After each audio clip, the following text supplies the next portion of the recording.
the preface of the Emerald Tablets of Thoth. The history of the tablets translated in the following pages is strange and beyond belief of modern scientists. Their antiquity is stupendous, dating back some 36,000 years BC. The writer is Thoth, an Atlantean priest king who founded a colony in ancient Egypt after the sinking of the mother country.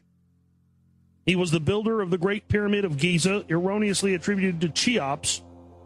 In it, he incorporated his knowledge of the ancient wisdom and also securely secreted records and instruments of ancient Atlantis.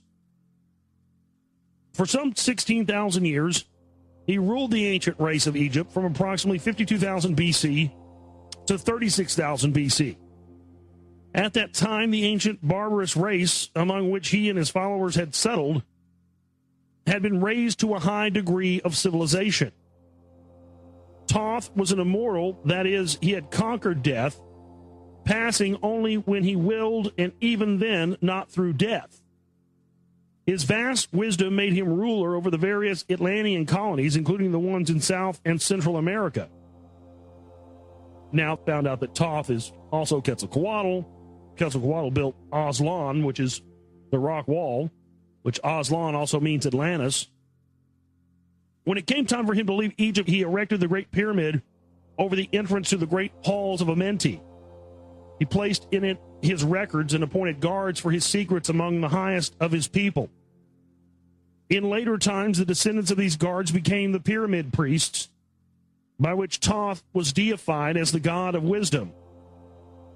The recorder by those in the age of darkness which followed in his passing, in legend the halls of Amenti became the underworld, the halls of the gods where the soul passed after the death for judgment. During later ages, the ego of Thoth passed into the bodies of men in the manner described in the tablets. As such, he incarnated 3 times in his last being, known as Hermes, the thrice-born, Hermes Trismegistus. In this incarnation, he left the writings known to modern occultists as the Emerald Tablets, a later and far lesser exposition of the ancient mysteries. The tablets translated in this work are 10 which were left in the Great Pyramid in the custody of the pyramid priests. The 10 are divided into 13 parts for the sake of convenience. The last 2 are so great and far-reaching in their import that at present it is forbidden to release them to the world at large. However, in those contained herein are secrets which will prove of inestimable value to the serious student. They should be read not once but 100 times, for only thus can the true meaning be revealed. A casual reading will give glimpses of beauty, but more intensive study will open avenues of wisdom to the seeker.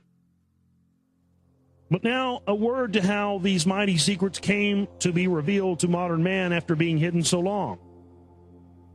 Some 1,300 years BC, Egypt, the ancient Chem, was in turmoil, and many delegations of priests were sent to other parts of the world.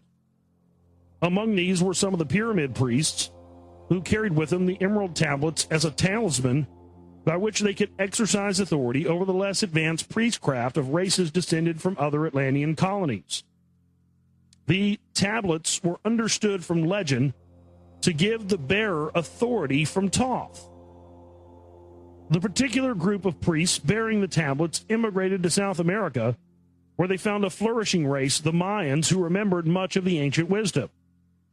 Among these, the priests settled and remained. In the 10th century, the Mayas had thoroughly settled the Yucatan, and the tablets were placed beneath the altar of one of the great temples of the sun god. After the conquest of the Mayans by the Spaniards, the cities were abandoned and the treasures of the temples were forgotten. It should be understood that the Great Pyramid of Egypt has been and is still a temple of initiation into the mysteries. Jesus, Solomon, Apollonius, and others were initiated here. The writer, who has a connection with the Great White Lodge, also works through the pyramid priesthood, was instructed to recover and return to the Great Pyramid the ancient tablets. This, after adventures which need not be detailed here, was accomplished.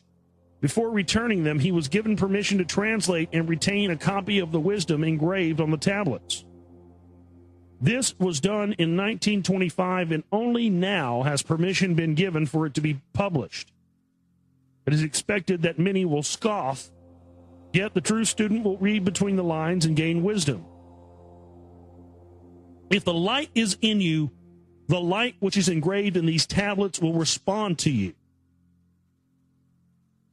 Now, a word as to the material aspect of the tablets.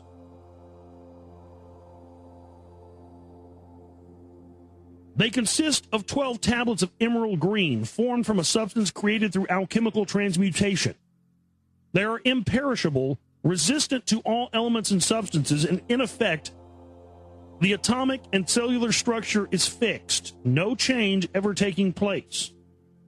In this respect, they violate the material law of ionization. Upon them are engraved characters in the ancient Atlantean language, characters which respond to attuned thought waves, releasing the associated mental vibration in the mind of the reader. The tablets are fastened together with hoops of golden-colored alloy suspended from a rod of the same material. The wisdom contained therein is the foundation of the ancient mysteries.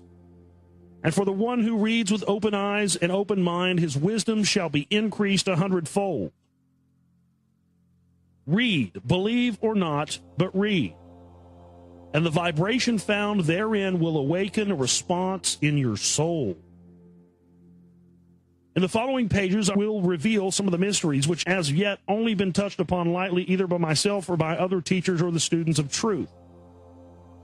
Man's search for understanding of the laws which regulate his life has been unending, yet always just beyond the veil which shields the higher planes from the material man's vision. The truth has exited, ready to be assimilated by those who enlarge their vision by turning inward, not outward, in their search.